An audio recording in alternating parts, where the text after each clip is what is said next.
Hello YouTubers, Sonic Ox here. Today is Monday, February 5th, 2024. I hope you're all doing well. This video is just an update on the OX35 build. That's the Speedy Bee, the B35 3.5-inch prop build. It's going to be a Cinewoop. So a couple of days ago I got these, I got the flight controller and the, the ESC and the motors. And so this is just a video showing the progress. If I can get the box open. I went with the F405 mini stack. This is what are they, 19.5 by 19.5 mounting holes. People just call them 20 by 20. That's the flight controller. And then the ESC board is 35 amp. I hope that's high enough. I intend to run this thing on 6S power. So there's the flight controller. And from what everybody says, the B35 is kind of a tight build, so that's why I decided to go with the mini board. Although in hindsight, I think I could have gone with a full-size board. It seems like there's enough room in there, although the full-size board is probably taller also, and I think that's where you run out of space on the B35.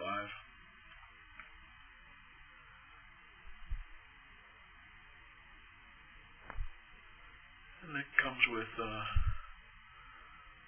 the usual accessories from Speedy Bee. I've been really happy with their stuff. On the OX7, I used the Speedy Bee the full-size F405 stack, the version 4, and it went together really well, and it's been working great. So I thought the 405 mini would be good. It comes with M2 and M3 hardware. I thought that's a really nice touch. I used the M2. Comes with a XT30, though I'm going to put an XT60 on it, and it comes with a capacitor there. That's really important, especially with the higher voltages that you use with the 6S. I think those capacitors really clean up the electrical system and make it easier on your gyro and everything else.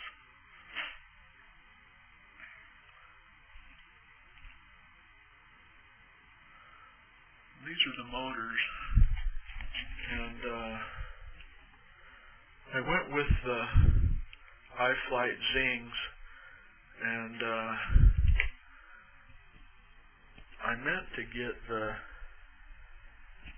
2205 at 2300 kV. That's what Whirly Bloke suggests, or that's what he uses on his B35 build. But either I messed up or Amazon messed up, and I got actually 3200 kV instead of 2300. So I hope that doesn't impact the build in a negative way. We'll see. they look really nice. You know, they seem to be a really high quality motor. And I like the pancake style. It's a really short bell, and I went with the 89mm 8-blade props from HQ Prop, and they all fit in the prop guards really nicely. So I think they're going to work out well as long as the KB's not too high and the motors get hot. I'll check that. I'll do a hover test and check that, of course, make sure the motors aren't heating up too bad. I didn't notice that mistake until I'd already installed the motors, or I might have exchanged them. But now that the wires are cut, I don't want to try to exchange them. Again, that's the Speedy Bee Bee35 frame. Really, really like it. I like everything about it so far, and it really wasn't that difficult of a build. I'm not going to show all the build details. If you want to see a really good detailed build video, check out Belu Media. He did a really good build video, and then also review videos from Whirly Bloke and also Troncat are really good if you want to check those out. This is just a progress video, so I didn't really, you know, there's some good build videos out there, so I didn't tape the build. But here it is, more or less finished. I still need to put an 03 air unit in it. I haven't ordered that yet, and I'm going to do a better action camera also. That's the old Firefly.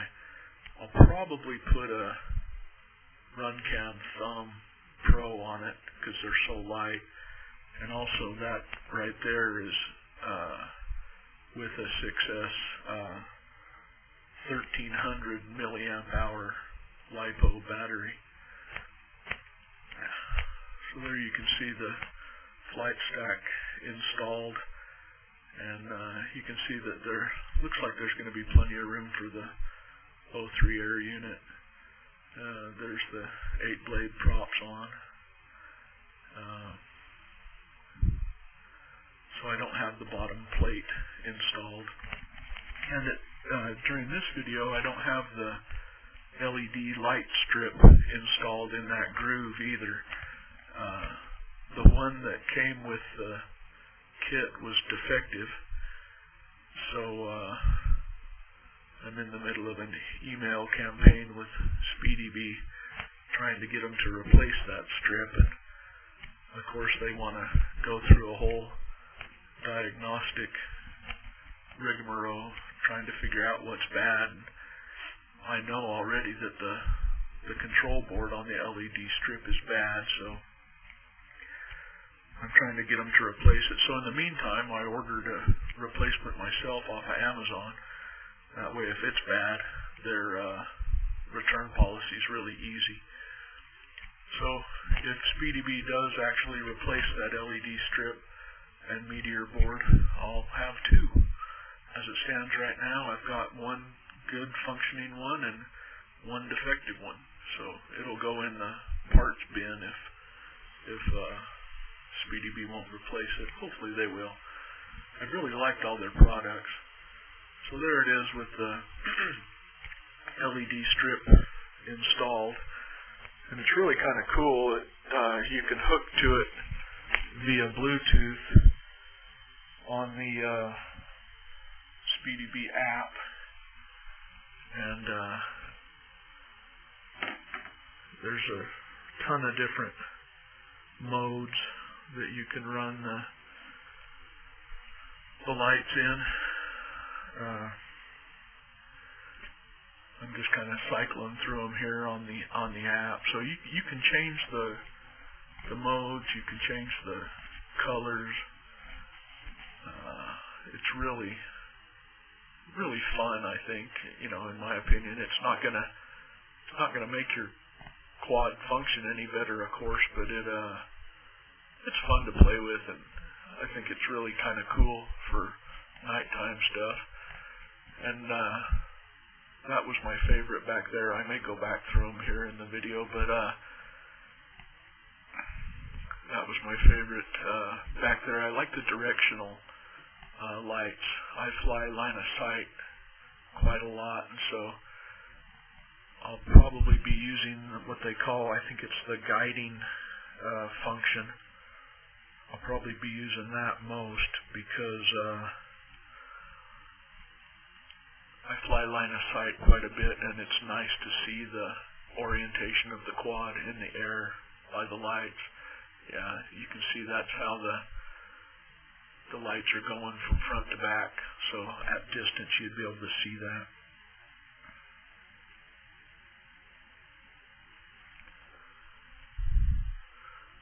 And I'm just kind of playing with the different functions here. This is still the guidance function. I like that a lot, and I like the brilliant blue light. That's probably what I'll use most.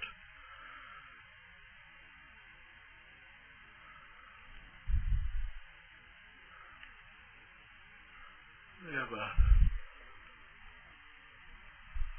there it is in, I think, kind of green.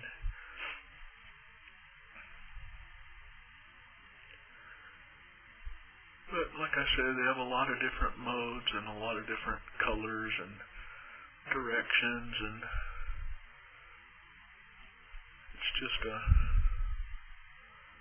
fun thing to play with. While I'm waiting for my other components, next month, March, I'll have the O3 air unit, and maybe before then I'll have the receiver.